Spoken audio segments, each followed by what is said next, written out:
Hello everyone, welcome back to the channel Ajay Sharma. So today we are going to discuss a very important case law, DK Basu versus State of West Bengal 1997. So this case changed the way arrest and police custody and handling in India. So let's understand it step by step. DK Basu versus State of West Bengal 1997 is a landmark judgment against the custodial torture. It began with a letter highlighting the death in police custodies, which the Supreme Court treated as an public interest litigation. The court ruled that the custodial violence against the Article 21 right to the life and liberty.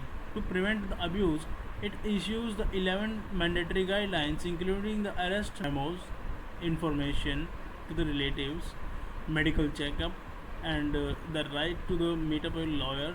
And the court also held the state liability to pay the compensation for the violation of that rights. And later these guidelines were added to the CrPC, earlier in the CrPC, but you should mention in your exam. DK Basu, chairman of Legal Aid Services West Bengal, to the Chief Justice of India, the letter highlighted the shocking reports of people dying in these. The Supreme Court treated this letter as a PIL, and the court clearly said that the custodial torture is a violation of Article 21 of the Indian Constitution, which protects the rights to life and personal liberty.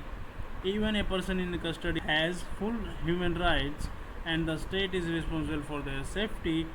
To stop such abuses, the court issues the 11 mandatory guidelines, which are known as the DK Basu Guidelines. So let's understand by them one by one. These are the 11 guidelines of the DK Basu versus State of West Bengal case law. Identity, memo, information, notification, right, diary, medical examination, regular checkups and documents, and lawyer and control room. So let's discuss one by one. Identity. Police officer must wear a clear arrest memo. A detailed memo must be prepared at the time of arrest, and inform relative and friends. The family must be informed immediately. Fourth, notification. If the relative lives outside the district, inform them within the 8 to 12 hours. Arrest memo. A detailed memo must be prepared at the time of arrest. And fifth, right to the information. The arrested person must be told about their rights. Sixth, police diary. Arrest detail must be entered in the diary. 7th, medical examination. If medical checkups at the time of arrest is necessary, regular checkups. 8th, medical examination every 48 hours during the custody. Document to the magistrate. Copies of the arrest and medical reports must be sent to the magistrate. 10th, lawyer's right. The arrested person having the right to meet their lawyer according to the choice. 11, police control room.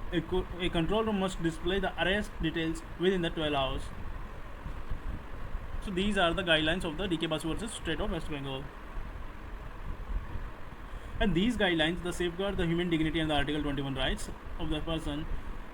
They act as a preventive measures against the custodial torture. The court also said that if police violates these rules, the state is liable to pay the compensation to the victim. Later in 2008, these guidelines were added into the CrPC, making them a part of law. DK Basu case law become a milestone in protecting the right of individuals, even those under arrest, and ensuring the accountability of the police. Okay. So if you found this video helpful, don't forget to like, share and subscribe for more legal updates and explanation in a simple language. So thanks for watching. Bye bye.